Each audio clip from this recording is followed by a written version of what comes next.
PT Angkasa Pura I Bandara SAMS Sepinggan, Balikpapan menerima 9 penerbangan tambahan atau extra flight dari sejumlah maskapai. Hal tersebut imbas dari tingginya pertumbuhan penumpang pada periode angkutan lebaran tahun ini, 25 April hingga 10 Mei 2022 mendatang. Laporan selengkapnya akan disampaikan rekan Miftah Aulia Anggraini, wartawan dari Tribun Kaltim yang sudah terhubung bersama kami. Silakan rekan Miftah. Ya, terima kasih Dea. Memang dapat dilaporkan bahwa PT Angkasa Pura I Bandara Sam Sepinggan Balikpapan sudah menerima 9 penerbangan tambahan atau extra flight dari sejumlah maskapai dan sudah berlaku sejak tanggal 20 April 2022. Hal tersebut memang merupakan imbas dari tingginya pertumbuhan penumpang yang didukung dengan meningkatnya pergerakan pesawat pada periode angkutan lebaran tahun ini, di mana pada tanggal 25 April sampai dengan 10 Mei 2022.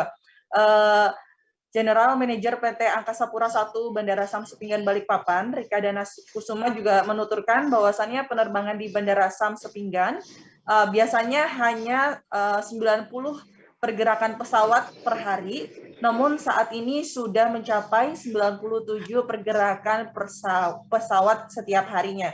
Kemudian kenaikan jumlah penumpang menjelang Hari Raya Idul Fitri juga naik secara bertahap, mulai dari 8.000 sampai 9.000 per hari dan terkini telah lebih dari 11.000 penumpang per harinya. Bahkan diprediksi nanti ada 12.000 hingga 13.000 penumpang per hari yang akan dilayani pada puncak arus mudik tahun ini yang diprediksi akan terjadi pada tanggal 28 April 2022 di Kalimantan Timur.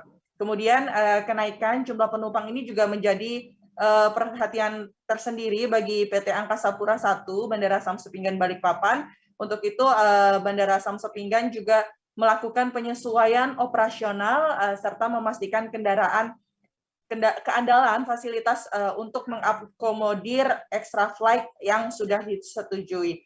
Dan adanya extra flight pada periode Lebaran 2022 memang sebagai salah satu indikator pemulihan sektor penerbangan nasional. Adapun penambahan penerbangan atau extra flight juga masih dengan sejumlah tujuan favorit, di antaranya Jakarta, kemudian Surabaya, dan Makassar. Selain itu, Angkasa Pura I Bandara Sam Sepinggan juga sudah memperpanjang jam operasional saat Lebaran tahun 2022 dari pukul 6 pagi sampai pukul 11 malam. Dan ini juga berlaku sejak 20 April 2022 dan akan berakhir pada 20 Mei 2022 mendatang. Sebagai upaya meningkatkan kewaspadaan, sejak kemarin juga Bandara Sam Sepinggan sudah resmi membuka posko angkutan udara pada masa Lebaran tahun 2022. Fokus dari pada posko ini untuk mengantisipasi adanya pergerakan penumpang dan pesawat, dan personil bandara juga fokus pada pergerakan yang ada dan melaporkan secara real time untuk pengawasan di area Bandara Sam Sepinggan Balikpapan. Jangan lupa subscribe, share, komen, dan like ya.